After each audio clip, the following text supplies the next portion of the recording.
శ్రీ గురుభ్యో నమ. గురుర్బ్రహ్మ గురుర్విష్ణు గురుర్దేవో మహేశ్వర గురు సాక్షాత్ పరం బ్రహ్మ తస్మై శ్రీ గురవే నమ. అస్మద్ గురుచరణ పాదారవిందాభ్యాం నమ.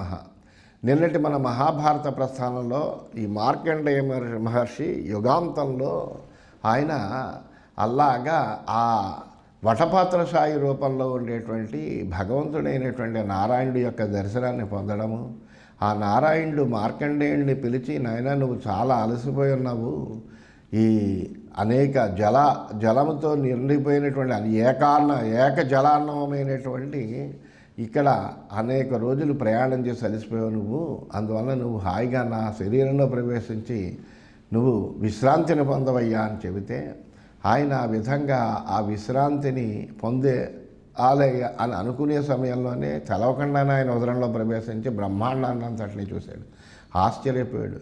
మళ్ళీ ఆయన్ని ప్రార్థించి బయటికి రాగలిగాడు. ఈ విధంగా వచ్చినటువంటి వాడై ఆయన ఆ భగవంతుడిని అడిగాడు, ఏమిటయ్యా ఇదంతా నీ మాయ ఎలాగైంది, ఇంతటి ఈ విశ్వమంతా కూడా నీ ఉదరంలో నేను చూశానే, ఏమిటి నీ యొక్క స్వరూపం ఏంటి, నాకు వివరించవలసింది అని భగవంతుడిని ప్రార్థిస్తే ఆయన చెప్పాడు, మహానుభావ మొత్తం ఈ విశ్వమంతా వ్యాపించి ఉన్నటువంటి విశ్వాత్మకుడిని నేనే, ముల్లోకాలను వ్యాపించినటువంటి వాడిని నేనే, సమస్తమైనటువంటి ఈ లోకాలను సృష్టించేవాడిని నేనే, లయం చేసేటువంటి వాడిని కూడా నేనే, అందువలన అన్నిటికీ కారణభూతుడైనటువంటి సర్వవ్యాపిని అనంతుడిని, ఇంద్రియాన్ని నియంత్రించేటువంటి వాడిని నేనేనయ్యా. ఈ చక్రము రూపరహితంగా ఉంటుంది, సర్వ ప్రాణుల్ని నశింపచేస్తూ ఉంటుంది, సర్వలోకాలను కూడా ఉద్యుక్తులను చేసేటువంటిది కూడా కాలచక్రమే, నేను ఒక్కడిని ఈ కాలచక్రాన్ని అంతటిని నడిపిస్తున్నానయ్యా అంటూ ఆ మహర్షి మార్కండేయుడికి నారాయణుడు సాక్షాత్తుగా తన యొక్క స్వరూపమంతా కూడా ఆయనకి చెబుతున్నాడు ఉపదేశంగా. సర్వలోకే చ మాం భక్తాః పూజయంతి చ సర్వశః యచ్చ కించిత్ త్వయా ప్రాప్తం మయి క్లేశాత్మకం ద్విజా సుఖోదయాయ తస్సర్వం శ్రేయసే చ తవానఘ యచ్చ కించిత్ త్వయా లోకే దృష్టం స్థావర జంగమం విహితః సర్వధైవాసౌ మమాత్మా భూతభావనః అర్ధం మమ శరీరస్య సర్వలోక పితామహః. ఓ మార్కండయ్య, ఈ సమస్త లోకాల్లో ఉండేటువంటి భక్తులందరూ కూడా అనేక విధాలుగా నన్ను ఆరాధిస్తూ ఉంటారయ్యా. నా దగ్గర నువ్వు ఏదైనా ఒక క్లేశాన్ని అనుభవించి ఉంటే కనుక అది భవిష్యత్తులో నీ సుఖానికి కారణమవుతుంది, అలాగే నీ శ్రేయస్సుకు కూడా కారణమవుతుంది. నువ్వు లోకంలో చూస్తున్నటువంటి ఈ స్థావర జంగమ పదార్థాలన్నిటిలోనూ కూడా భూత భావనాత్మకమైనటువంటి నా స్వరూపమే ప్రకటితమవుతుంది. అదే మనకు విష్ణు సహస్రంలో కూడా చెప్పబడినటువంటిది. విశ్వం విష్ణుర్వషట్కార అంటూ ఈ విశ్వం అనేటువంటి పదానికి విశ్వాత్మకుడైనటువంటి వాడు ఆ విష్ణువు అనే అర్థం.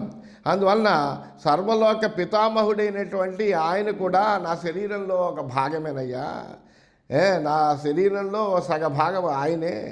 అందువలన ఈ సృష్టి అంతా కూడా నా యొక్క ప్రమేయంతో జరుగుతుంది, ఈ స్థితి అంతా కూడా నా యొక్క ప్రమేయంతో జరుగుతుంది, లయం కూడా నా ప్రమేయంతో జరుగుతుంది. అహం నారాయణో నామ శంఖచక్ర గదాధర యావద్యుగానాం విప్రశే సహస్ర పరివర్తనాత్ తావత్ స్వస్మి విశ్వాత్మా సర్వభూతాని మోహయన్ ఏవం సర్వమహంకాలం యహస్సే మునిసత్తమ ఇహాస్యే మునిసత్తమ శిశురూపేణ యావద్ బ్రహ్మా న బుధ్యతే ఏవం సర్వమహంకాలం ఇహాస్యే మునిసత్తమ శిశురూపేణ యావద్ బ్రహ్మా న బుధ్యతే.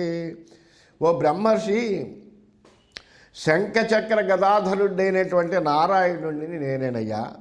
ఈ సహస్ర యుగాంత వేళలో ఈ ప్రళయం ఉన్నంత వరకు కూడా ప్రాణులందరినీ కూడా ఏమీ తెలవనటువంటి ఒక మోహ నిద్రలో ముంచేస్తాను నేను. వీళ్ళందరినీ కూడా మోహ నిద్రలో ముంచి నేను కూడా నిద్రిస్తానయ్యా. యథార్థంగా నేను బాలుడిని కాకపోయినా శిశురూపేణ నేను బాలుణ్ణి కాకపోయినా కానీ బాలక రూపాన్ని ధరించి బ్రహ్మ మేలుకునే వరకు కూడా ఇక్కడ నేను శయనిస్తానయ్యా, ఈ వటపత్రశాయినే ఉంటాను నేను.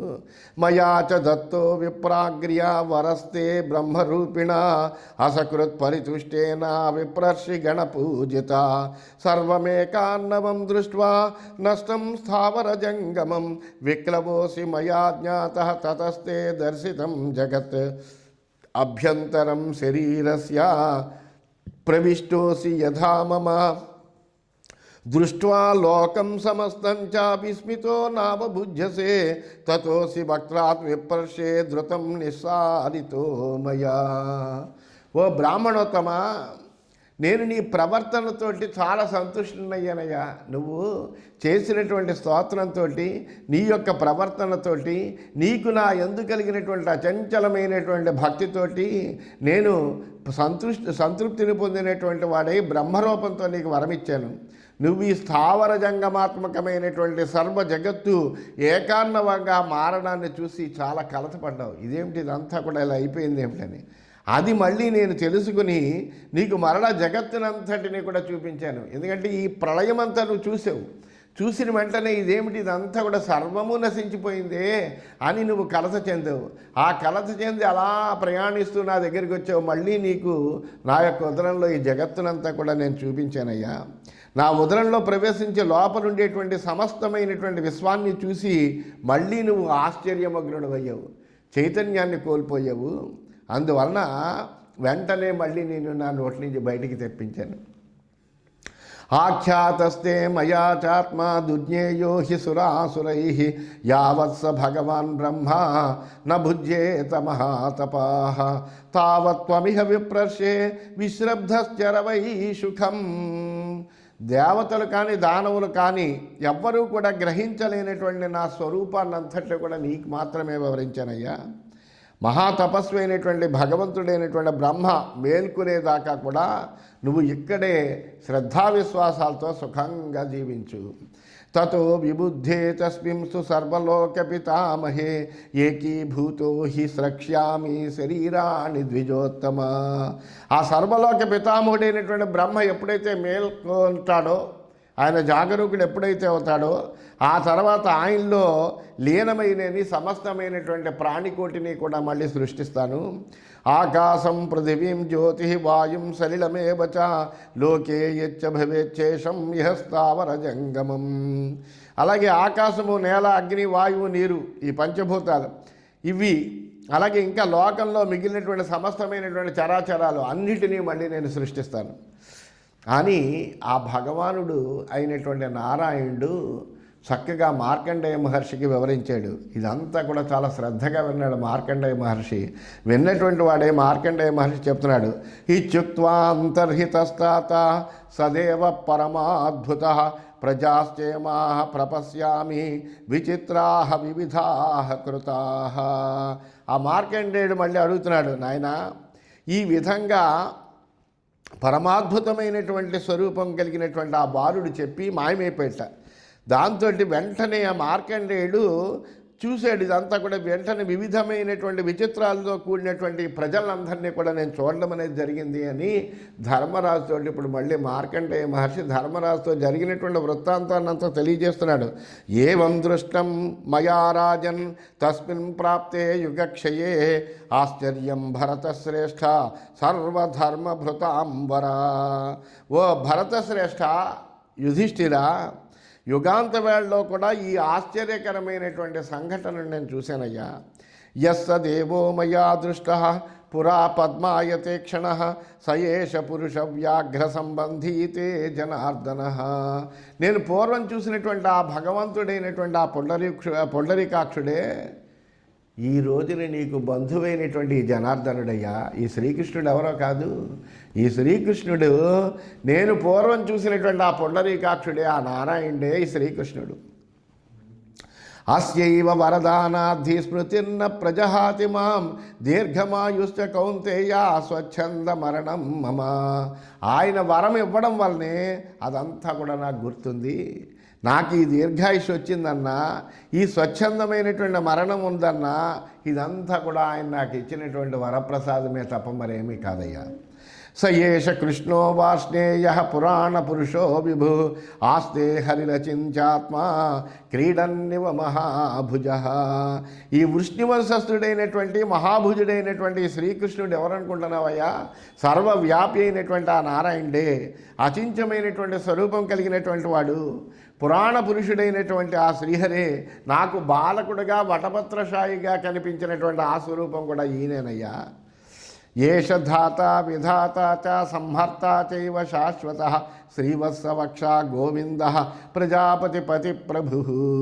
ఈయనయే ఆ శ్రీవత్సలాంఛనుడు, ఈయనే ఆ గోవిందుడు, ఈయనే శాశ్వతమైనటువంటి వాడు, ఈయనే విశ్వాత్మకుడైనటువంటి వాడు, ఈయనే ఈ విశ్వాన్నంతటిని కూడా సృష్టించేటువంటి వాడు, ఈయనే స్థితిని ఉంచేటువంటి వాడు కూడా, తన రక్షణలో ఇదంతా ఉంచేటువంటి వాడు ఈయనే, దీన్ని లయం చేసేటువంటి వాడు కూడా ఈయనే. బ్రహ్మలకే బ్రహ్మ ప్రభువు కూడా నేనా అటువంటి వాడయ్య ఆయన. దృష్ట్వేమం వృష్ణిప్రవరం స్మృతిర్మాం ఇయమాగత ఆదిదేవమయం జిష్ణుం పురుషం పీతవాససం. అలాగే ఆదిదేవుడైనటువంటి వాడు, జయశీలుడైనటువంటి పీతాంబరధరుడైనటువంటి ఆ వృష్ణివంశ శ్రేష్ఠుడైనటువంటి ఈ పురాణ పురుషుణ్ణి చూసిన తర్వాత ఇదంతా నాకు మళ్ళీ గుర్తుకొచ్చిందయ్యా. ఈయన యొక్క సమ్ముఖంలో నీకు ఈ విషయాలన్నీ చెబుతున్నాను. ఈయన చూడగానే మళ్ళీ నాకు ఆ స్మరణ అంతా కూడా కలిగింది. సర్వేషామేవ భూతానాం పితామాతా చ మాధవ గచ్చధ్వమేనం శరణం శరణ్యం కౌరవర్షభా. సర్వ ప్రాణులకు తల్లి తండ్రి అయినటువంటి వాడు ఈ మాధవుడే. అందువలన ఈ కురువంశ శ్రేష్ఠులైనటువంటి పాండవులారా, మీరందరూ కూడా ఆశ్రయింపదగినటువంటి ఆ పురుషుడు, పరమ పురుషుడు ఎవరైనా ఉన్నారంటే ఈ శ్రీకృష్ణుడేనయ్యా. అందువల్ల మీరు అందరూ ఈయన్ని ఆశ్రయించండి అని ఆ మార్కండేయుడు చెప్పాడు. ఏవముక్తాస్తే పార్థాః యమౌ చ పురుషర్షభౌ ద్రౌపద్యా సహితా సర్వే నమశ్చక్రుర్జనార్దనం. ఈ మార్కండేయుడు ఎప్పుడైతే ఈ రీతిగా ఆ శ్రీకృష్ణుడి గురించి ఉన్నటువంటి సత్యమునంతటినీ కూడా బోధించాడో, అది విన్న వెంటనే ఈ పురుష శ్రేష్ఠులైనటువంటి పాండవులందరూ కూడా, నకుల సహదేవులు, ద్రౌపది, అలాగే ఆ భీమార్జునుడు, ధర్మరాజు కూడా అందరూ కూడా ఆ జనార్దనుడికి నమస్కారం చేశారు. సచైతాన్ పురుష వ్యాఘ్ర సామ్నా పరమబల్గున సాంత్వయామాస మానార్హ మన్యమానో యథావిధి. ఆ పూజార్హుడైనటువంటి జనార్దనుడు కూడా వాళ్ళని యథావిధిగా ఆదరించాడు. తర్వాత మధురమైనటువంటి మాటలతోటి, శాంతమైనటువంటి వాక్కులతోటి వాళ్ళని అనునయించాడు. మీకేమీ ఇబ్బంది ఏమీ లేదు, మీకు అందరికీ కూడా నేను రక్షకుడిగా ఉన్నాను అన్నట్టుగా వాళ్ళకు ఒక విధమైనటువంటి భరోసాని కల్పించాడు. ఇది శ్రీమన్ మహాభారతే వనపర్వణి మార్కండేయ సమస్యా పర్వణి భవిష్య కథనే ఏకోననవత్యధిక శతమోధ్యాయ. ఈ విధంగా శ్రీమన్ మహాభారతంలో వనపర్వంలో మార్కండేయ సమస్యాపర్వం అనేటువంటి ఉపపర్వంలో భవిష్య కథనము అనేటువంటి 189వ అధ్యాయం పూర్తయింది. మనం 190వ అధ్యాయంలోకి ప్రవేశిస్తున్నాం. ఈ వృత్తాంతాలన్నీ కూడా వైశంపాయనుడు జనమేజయుడికి చెబుతున్నాడు. యుధిష్ఠిరస్తు కౌంతేయ మార్కండేయ మహామునిం పునఃపృచ్ఛ సామ్రాజ్యే భవిష్యాం జగతో గతిం. ఆ ఎన్ని విషయాలు చెప్పినప్పటికీ కూడా ధర్మరాజుకి ఏమి సంతృప్తి కలగలేదు. ఇంకా ఆయనలో జిజ్ఞాస పెరిగిందట. పెరిగి ఆయన వెంటనే అడిగాడు, తన సామ్రాజ్యంలో ఇక ఉండబోయేటువంటి లోక గతి ఎలా ఉంటుందో చెప్పవయ్యా అంటూ ఆ మార్కండేయ మహర్షిని ఈ విధంగా అడుగుతున్నాడు. ఆశ్చర్యభూతం భవతః శృతం నో వదతాంబర మునే భార్గవ యద్వృత్తం యుగాదౌ ప్రభవాత్యయం. ఓ మహర్షి, మార్కండేయ మహర్షి, భృగువంశ సంజాత, నీ ద్వారా ఈ యుగాదులోనేటువంటి ఉత్పత్తి, సంహారము, వీటి గురించి ఉన్నటువంటి ఆశ్చర్యకరమైనటువంటి వృత్తాంతాలన్నీ కూడా నేను తెలుసుకున్నానయ్యా. అస్మిన్ కలియుగే త్వస్తి పునః కౌతూహలం మమ సమాకులేషు ధర్మేషు కిన్ను శేషం భవిష్యతి. అయితే నువ్వు చెబుతుంటే ఇంకా నాకు వినాలనే కోరికుందయ్యా. ఈ కలియుగంలో ఈ సమస్తమైనటువంటి ధర్మాలు కూడా కలతపడినప్పుడు మిగిలినటువంటిది ఏంటయ్యా, ఏం మిగులుతుంది కలియుగంలో అని ప్రశ్నించాడు.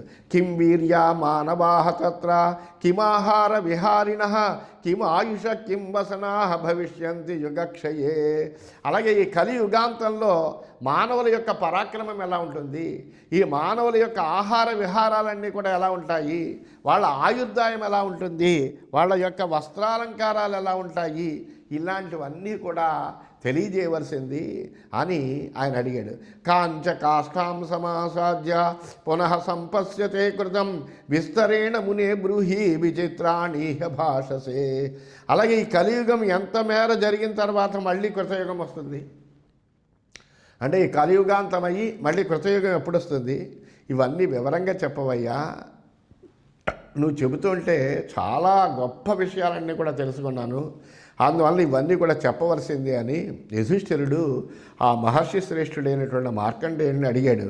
అడిగేటప్పటికి ఇత్యుక్త స ముని శ్రేష్ఠ పునరేవాభ్యభాషత రమయన్ వృష్ణిశార్దూలం పాండవాంశ్చ మహాన్ ఋషి. ఆ యుధిష్ఠిరుడు అలా అడగగానే ఎవరైనా కానీ జ్ఞానవంతుడైనటువంటి వాడికి ఏంటంటే మంచి శిష్యుడు దొరికినా, అలాగే మంచి జిజ్ఞాసు తెలుసుకోవాలనే కోరిక కలిగినటువంటి వాడు ఎవడైనా కనిపించినా కానీ అమితమైనటువంటి ఆనందం కలుగుతుంది. ఎందుకంటే తనలో ఉండేటువంటి జ్ఞానాన్ని అంతా కూడా ఆ వ్యక్తికి పంచి ఇవ్వాలి అనేటువంటి ఒక విధమైనటువంటి ఔదార్యం కలుగుతుంది. అటువంటి ఔదార్యం కలిగినటువంటి ఆ మార్కండేయుడు ఆ శ్రీకృష్ణుడికి పాండవులకి కూడా ఆహ్లాదాన్ని కలిగిస్తూ మళ్ళీ ఆయన చెప్పడం ప్రారంభించాట. శృణు రాజన్ మయా దృష్టం యత్పురాశ్రుతమేవ చ అనుభూతం చ రాజేంద్ర దేవదేవ ప్రసాదజం భవిష్యం సర్వలోకస్య వృత్తాంతం భరతర్షభ కలుషం కాలమాసాద్య కథ్యమానం నిబోధమే. మార్కండేయుడు చెప్తున్నాడు, ఓ యుధిష్ఠిరా, ఇది కలియుగం అంటే చాలా కలుషితమైనటువంటి యుగం ఈ కలియుగం అంటేనే. అందువల్ల ఈ కలుషితమైనటువంటి కలియుగం ఏర్పడిన తర్వాత సమస్త లోకాల వృత్తాంతాన్ని గురించి బాలముకుందుడి యొక్క అనుగ్రహం వలన ఆ వటభద్ర సాయి అయినటువంటి బాలం ముకుందం మనసా స్మరామి అంటాం కదా, ఆ బాలముకుందుని యొక్క అనుగ్రహం వల్ల నేను విన్నది నాకు అనుభవానికి వచ్చింది అంతా కూడా నేను చెప్తానయ్యా, నీకు సావధానంగా విను, దీన్ని గ్రహించు అని చెప్పాడు. అంటే కృతే చతుష్పాత్ సకల నిర్వ్యాజోపాధివర్జిత వృష ప్రతిష్ఠితో ధర్మ మనుష్యే భరతర్షభ. ఈ కృతయుగం ఏర్పడినప్పుడు ధర్మం పూర్ణ రూపంతో ఉంటుంది. 4 పాదాల్లోనూ ధర్మం ఉంటుంది. 4 పాదాలతోటి మనుష్యులందరిలోనూ కూడా ప్రతిష్ఠింపబడుతుంది. అప్పుడు లోభమోహాలకి కానీ కపటత్వానికి కానీ అవకాశం లేదు. ఎందుకంటే అందరూ కూడా సాత్వికమైనటువంటి బుద్ధి కలిగి ఉంటారు, అందరూ కూడా సత్యనిష్టత కలిగి ఉంటారు, ఎవరికి కూడా మోహం ఉండదు, లోభం ఉండదు, వంచన చెయ్యాలనేటువంటి బుద్ధి అసలు పుట్టనే పుట్టదు. అధర్మపాద విద్ధస్తు త్రిభిరంశై అధర్మపాద విద్ధస్తు త్రిభిరంశై ప్రతిష్ఠిత త్రేతాయాం ద్వాపరేర్థేన వ్యామిశ్రో ధర్మ ఉచ్యతే. ఇంకా త్రేతాయుగం వచ్చేటప్పటికి ఒక అధర్మ పాదము ఒకటి వస్తుంది, దాని చేత కొట్టబడినటువంటి ధర్మము 3 పాదాల్లోనే ఉంటుంది. ద్వాపరం దగ్గరికి వచ్చేటప్పటికి అధర్మం సగ భాగాన్ని ఆక్రమిస్తుంది, ఆక్రమించి 2 పాదాలతోటే ధర్మం ఉంటుందయ్యా. త్రిభిరంశైరధర్మస్తు లోకానాక్రమ్య తిష్టతి తామసం యుగమాసాద్య తథా భరత సత్తమా. చతుర్థాంశేన ధర్మస్తు మనుష్యాన్ ఉపతిష్టతి ఆయుర్వీర్యమధో బుద్ధి బలం తేజశ్చ పాండవ మనుష్యాణం అనుయుగం హ్రసతీతి నిబోధమే. రాజానో బ్రాహ్మణా వైశ్యాః శూద్రాశ్చైవ యుధిష్ఠిరః వ్యాజైర్ధర్మం చరిష్యంతి ధర్మవైతంశికా నరాః సత్యం సంక్షేప్స్యతే లోకే నరై పండితమానిభిః. ఇప్పుడు చెబుతున్నాడు ఆయన, ఓ ధర్మరాజా, ఈ కలియుగాన్ని ఏమంటారంటే తామస యుగము అంటారు. అధర్మము 3 పాదాలతోటి లోకాన్నంతటినీ కూడా ఆక్రమిస్తుందయ్యా. 4వ పాదంతో మాత్రమే ధర్మం అనేటువంటి మనుష్యుల్లో నిలబడుతుంది, ఒక పావు వంతు మాత్రమే ఉంటుంది. అలాగే మనుషుల యొక్క ఆయుష్ వీర్యము, బుద్ధి, బలము, తేజస్సు అన్నీ కూడా యుగానికి తగ్గుతూ ఉంటాయి. ఎందుకంటే ధర్మం తగ్గుతుంది కదా, దాని పద్ధతిలో ఇవి కూడా తగ్గుతూ ఉంటాయి. అయితే అందరూ కూడా ఎలా ఉంటారంటే ఈ రాజులు కానీ, బ్రాహ్మణులు కానీ, వైశ్యులు కానీ, శూద్రులు కానీ అందరూ కూడా దంభాచారం కలిగి ఉంటారు. కపటత్వంతో ధర్మాన్ని ఆచరిస్తారు. ధర్మాన్ని ముసుగ్గా వేసుకుని మనుష్యులు ఇతరులందరినీ కూడా మోసగిస్తూ ఉంటారు. తమను తాము పండితులు అనుకునేటువంటి వాళ్ళు సత్యాన్ని విడిచి ప్రవర్తిస్తూ ఉంటారు. అపండితం పండితం మన్యమానాహ అంటారు. అపండితులైనటువంటి వాళ్ళు అంతటా వాళ్ళని పండితులుగా భావన చేసుకుంటూ ఉంటారు. అలాంటి వాళ్ళు బయలుదేరుతూ ఉంటారు. సత్యహాన్య తతస్తేషాం ఆయురల్పం భవిష్యతి ఆయుష ప్రక్షయాద్ విద్యాం న శిక్షంచుపజీవితం. అలాగే సత్యహాని ఎక్కువగా ఉంటుంది. అంటే సత్యాన్ని మాట్లాడేటువంటి వాళ్ళు ఎవరు ఉండరు, సత్యాన్ని ఆశ్రయించేటువంటి వాళ్ళు ఎవరు ఉండరు. అధర్మం పెచ్చు పెరిగిపోతుంది. అందువల్ల ఈ సత్యహాని వలన ఏమవుతుందంటే ఆయుష్ తగ్గుతుంది. ఆయుష్ క్షీణించడం వల్ల జీవనాన్ని నడపడానికి తగినటువంటి విద్యలను వాళ్ళు పొందలేరు. ఆయుర్దాయం ఉంటే కదా ఏదైనా జ్ఞాన సముపార్జనకి వాడికి సమయం ఉంటుంది. ఆయుర్దాయమే తగ్గిపోయినప్పుడు వీడు జ్ఞానాన్ని సముపార్జన చెయ్యాలనుకున్నా చేయలేకపోతూ ఉంటాడు. విద్యాహీనాన్ అవిజ్ఞానాత్ లోభోప్యభివిష్యతి లోభోప్యభిభవిష్యతి లోభక్రోధపరామూఢా కామాసక్తాశ్చ మానవాః వైరబద్ధా భవిష్యంతి పరస్పరబధైషిణః. అలాగే ఏమంటే విద్యాహీనులు, అట్లాగే విజ్ఞాన శూన్యులు అవడం వల్ల వీళ్ళకి జ్ఞానం లేకపోవడం వల్ల లోభం కూడా వాళ్ళలో ఎక్కువగా ఉంటుంది. లోభక్రోధాలకు వసులైనటువంటి మూర్ఖులైనటువంటి మానవులు కామాసక్తులు అవుతారు. లోభం మోహం వచ్చిందంటే కామం విజృంభిస్తుంది. పరస్పరము వైరంతో ఒకళ్ళనొకళ్ళు చంపుకోవడానికి కూడా సిద్ధపడతారు వాళ్ళు. ఈ విధంగా వాళ్ళందరూ కూడా అలా తయారవుతారయ్యా. బ్రాహ్మణాః క్షత్రియా వైశ్యాః సంకీర్యంతః పరస్పరం శూద్రతుల్యా భవిష్యంతి తపస్సత్య వివర్జితాః అంత్యా మధ్యా భవిష్యంతి మధ్యాశ్చాంచాన సంశయః. ఇప్పుడు ఏమవుతుంది? మామూలుగా బ్రాహ్మణులు, క్షత్రియులు, వైశ్యులు, శూద్రులు అనేటువంటి ఒక వ్యవస్థ ఉన్నప్పుడు జ్ఞానము కలిగినటువంటి వాళ్ళుగా బ్రాహ్మణులు ఉండి, ఆ బ్రాహ్మణుల యొక్క బుద్ధి వైభవంతో వీళ్ళ యొక్క భుజబలం కూడా కలిసినటువంటి క్షత్రియులుండి, చక్కటి వ్యాపారాది రంగములలో ఉండేటువంటి వైశ్యులుండి, అందరినీ సేవించేటువంటి సేవాగుణం కలిగినటువంటి శూద్రులుండి, తమ యొక్క ఆ వృత్తులన్నీ ఆశ్రయిస్తూ వాళ్ళందరూ ఉంటే కనుక ఆ వ్యవస్థ అందంగా ఉంటుంది. అలా కాకుండా ఎప్పుడైతే ఈ ధర్మం నశించిందో ఈ బ్రాహ్మణ క్షత్ర వేశ్యుల్లో ఏమవుతుందంటే పరస్పరము వర్ణ సాంకర్యం ఏర్పడుతుంది. ఎప్పుడైతే వర్ణ సంకరం ఏర్పడిందో వాళ్ళందరూ కూడా ఏం చేస్తారంటే తపస్సును సత్యాన్ని విడిచి అందరూ కూడా శూద్ర సమానులు అవుతారు. ఎవరికైతే అర్హత ఉందో తపస్సుకి, ఎవరికైతే జ్ఞాన సముపార్జనకి అవకాశం ఉందో వాళ్ళు ఆ తపస్సును ఆచరించరు. జ్ఞానాన్ని తెలుసుకోవాలనేటువంటి కోరికతో ఉండరు, జిజ్ఞాసులే ఉండరు. అంతేకాకుండా సత్యధర్మాలను ఆశ్రయించరు.